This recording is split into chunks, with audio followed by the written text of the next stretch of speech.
In House floor remarks on Thursday, Texas Congressman Chip Roy launched into a fiery tirade about the continued surge of migrants crossing the southern border.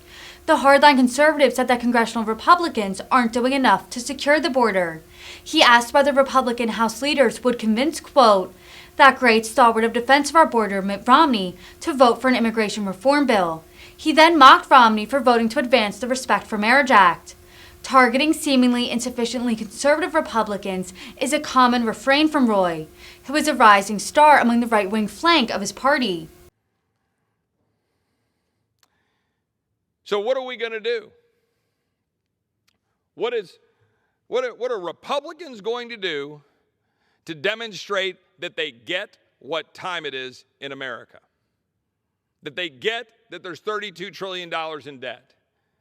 That they get that our borders are wide open, and that's not a political campaign speech. It's a reality. Even Democrats who refuse to acknowledge that our border is wide open are panicked over Title 42 ruling by a district judge, because even Democrats who want to ignore the 230 or 40,000 apprehensions in October, the 70-something thousand gotaways, the 27 dead migrants, they ignore all that. But that's 7,000 or 8,000 a day, and they can just sort of barely process that. You get rid of Title 42, which, by the way, there's no pandemic reason for Title 42 right now. It's literally a Band-Aid that Democrats are using as a, oh my God, if we actually open up the borders entirely, we can't deal with 17,000 a day. But that's the truth. That's the reality. So what are my colleagues on this side of the aisle going to do about it? Oh, Chip, we'll pass a bill in January. I don't know, it'll be H.R. 1, H.R. 2, H.R. 5, but don't worry, we'll pass a border security bill. Well, one, I'll believe that when I see it. We don't have a great track record. Two, so what?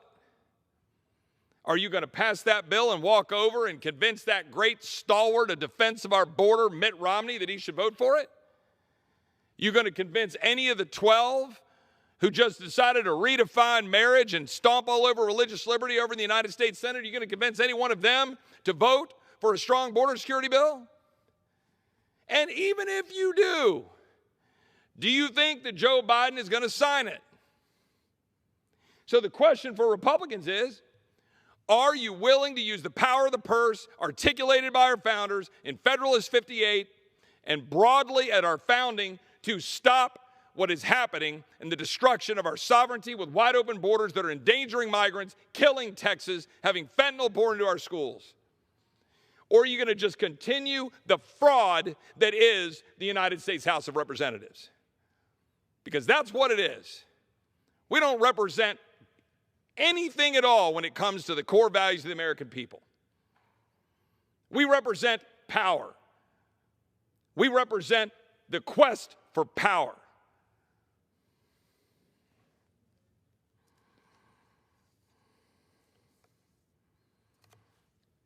Are we going to use the power of the purse to secure the border? Are we going to deal with the National Defense Authorization Act that is currently being negotiated and likely passed out of the United States Senate and sent over to the House of Representatives? Now, it's heartening to hear the Republican leader, Mr. McCarthy, say that he thinks maybe the NDAA ought to be pushed into the next Congress. I agree with that. But then what? Then what? Is the Senate going to pass the same thing right back over? An NDAA that is chock full of all sorts of non-truly defense-related matters? We're going to have an NDAA that's sent over to us that drafts our daughters without so much as a single debate here on the floor about what it means to actually add our daughters to selective service? Are we going to have an NDAA, and are we going to support an NDAA that continues to advance